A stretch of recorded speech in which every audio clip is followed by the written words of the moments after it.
इधर कांग्रेस से इस्तीफा देने वाली राधिका खेड़ा ने प्रेस कॉन्फ्रेंस कर छत्तीसगढ़ से लेकर केंद्र के कई नेताओं तक पर आरोप लगाए हैं। राधिका खेड़ा ने कहा कि उन्हें सुशील आनंद शुक्ला ने शराब ऑफर की, बंद कमरे में गंदी गंदी गालियां दी। उन्होंने कहा कि इस मुद्दे पर उन्होंने भूपेश बघेल से बात की तो बघेल ने कहा कि छत्तीसगढ़ छोड़ दो। राधिका खेड़ा ने आरोप लगाया कि जब उन्होंने राहुल गांधी से लेकर राष्ट्रीय अध्यक्ष मल्लिकार्जुन खड़गे से फोन पर बात करनी चाहिए तो किसी ने उनका फोन तक नहीं उठाया। पार्टी के किसी आला नेता ने उनके फोन या मैसेज का जवाब नहीं दिया। राधिका खेड़ा ने तमाम जो आरोप है जो लगाए हैं उन्हें कांग्रेस मनगढ़ंत बता रही है।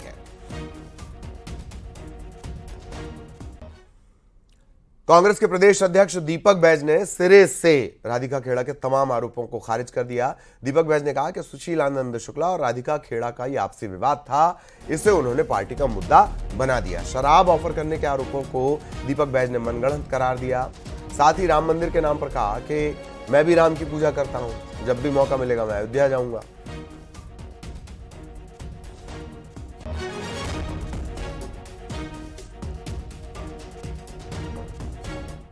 कि लगातार मुझे रात को कमरे में, जब हम कोरबा में थे, जब हम वहाँ पे यात्रा में वेट कर रहे थे रात को, तो मुझे लगातार फ़ोन करके सामने भी आके कि आपको कौन सी शराब चाहिए, हम आपके कमरे में शराब पहुँचाने का काम करेंगे। और शराब पी के 5 से 6 इसके प्रवक्ताओं के साथ मीडिया चेयरमैन आके मेरे कमरे पे भी खटखटाते थे।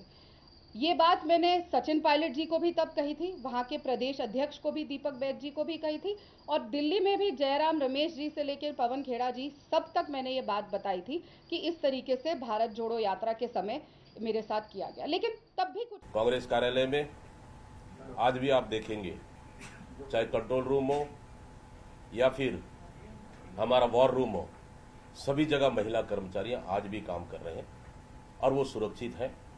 कहीं कोई ऐसी स्थिति नहीं है।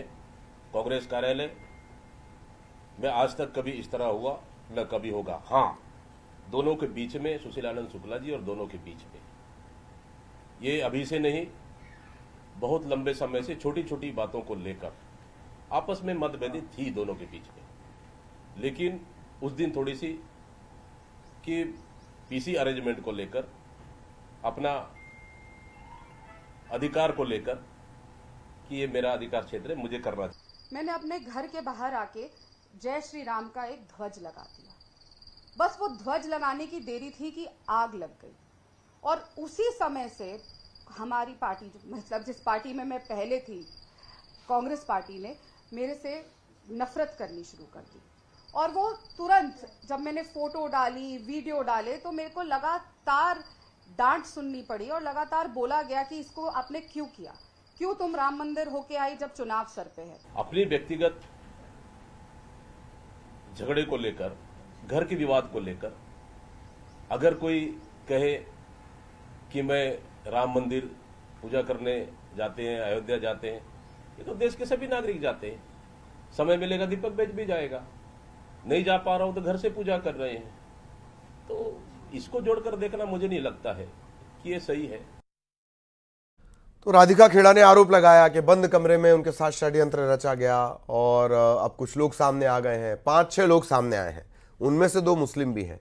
यह भी कहा जा रहा है कि वो दोनों भी कमरे में मौजूद थे। वे अब बयान दे रहे हैं लेकिन वो वहां नहीं थे। अगर वो वहां थे तो पुलिस संज्ञान ले कि दोनों कैसे आ गए, दोनों मुस्लिमों को किसने बुलाया, ये साजिश है। पुलिस इस बात की भी जांच करे कि उनका मकसद क्या था। कोई एक्शन नहीं ले सकते थे, तो इतनी घृणा हो जाएगी कि एक पूरा षड्यंत्र रचा जाएगा और मुझे कमरे के अंदर बंद कर दिया जाएगा और उसके बाद भी कोई कार्रवाई नहीं। और अब तो जी सुनने में आया 5-6 लोग भी सामने आ गए हैं और उसमें से तो एक बहुत दुख के साथ मुझे कहना पड़ रहा है, 2 मुसलमान भी सामने आ गए हैं कि वो उस कमरे के अंदर थे। क्योंकि मैं हिंदू लड़की हूं और मैंने ये बोल दिया कि मैं राम मंदिर की बात बता दी कि इसलिए मुझसे दुश्मनी हो रही है और ये कर रहे हैं, क्योंकि मैंने उनका असली चेहरा सामने ला दिया, तो वो 2 मुसलमानों को लेकर आए हैं जो वहां पे नहीं थे और अब वो बयान दे रहे हैं कि वो उस कमरे में थे। मैं रिक्वेस्ट करती हूँ छत्तीसगढ़ की पुलिस से भी कि इसका संज्ञान ले कि वो आदमी कहां से आए और क्यों आए। और अगर उनके हिसाब से वो 5 आदमी थे तो ये भी सवाल बनता है कि 5 आदमियों ने एक लड़की को अकेले कांग्रेस के मुख्यालय में कमरे के अंदर कुंडी लगा के बंद क्यों किया। इधर राधिका खेड़ा मामले में मध्य प्रदेश बीजेपी के प्रदेश अध्यक्ष वीडी शर्मा ने कहा कि कांग्रेस में महिलाओं का अपमान करने की प्रवृत्ति है। राधिका खेड़ा की गुहार कांग्रेस के किसी नेता ने नहीं सुनी, इसीलिए उन्हें प्रताड़ित किया गया, क्योंकि वो रामलला के दर्शन करने गई थीं। देश की जो महिलाएं हैं वो कांग्रेस को सबक सिखाएंगी।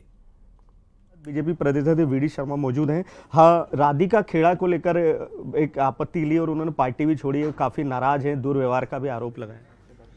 बहन राधिका खेड़ा के साथ जिस प्रकार की घटना हुई और कांग्रेस कार्यालय के अंदर कांग्रेस के प्रवक्ताओं ने जो उसके साथ छेड़खानी की और उसके बाद सभी नेताओं को कंप्लेंट करने के बाद 5-6 दिन तक न्याय की गुहार बहन करती रही, लेकिन प्रियंका गांधी, सोनिया गांधी, राहुल गांधी, किसी के भी इस पर न कोई बयान आया, न किसी प्रकार की उस बहन को न्याय मिला।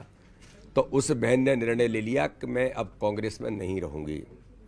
और कहा जा रहा है कि उस बहन को टारगेट क्यों किया गया। ये और दुर्भाग्य पूरा देश सुन रहा है कि एक बहन अपने श्रद्धा और आस्था के केंद्र भगवान राम के दर्शन करने अयोध्या जाती है, इसलिए कांग्रेस के लोग उसको टारगेट करते हैं। पूरा देश जान रहा है, पूरा देश सुन रहा है, उस बहन की गुहार भी सुन रहा है। आप मत सुनिए, लेकिन देश की जनता ने तय कर लिया है कि इसका न्याय देश की जनता करेगी और कांग्रेस का सफाया करके इसका जवाब भी देगी। और राधिका विवाद में बीजेपी के नेता सुधांशु त्रिवेदी ने कांग्रेस पर निशाना साधा। उन्होंने कहा कि कांग्रेस का अंदरूनी मामला है, कांग्रेस में लोग घुटन महसूस कर रहे हैं। अंदर जिस प्रकार की परिस्थितियां चल रही हैं, एक के बाद एक नेता घुटन महसूस कर रहा है, यह उनका अंदरूनी मामला है। और मैं कहना चाहूंगा कि जो अंदर की उनकी स्थिति है वो पूरी तरीके से उजागर होती चली जा रही है। तो क्यों हो रहा है, कैसे घटित हो रहा है, और ये लंबे समय से घटित हो रहा है। मैं याद दिला दूं, सीक्वेंस वहां से शुरू होता है। आप लोग में से बहुत से लोगों के दिमाग से विस्मृत हो गया होगा।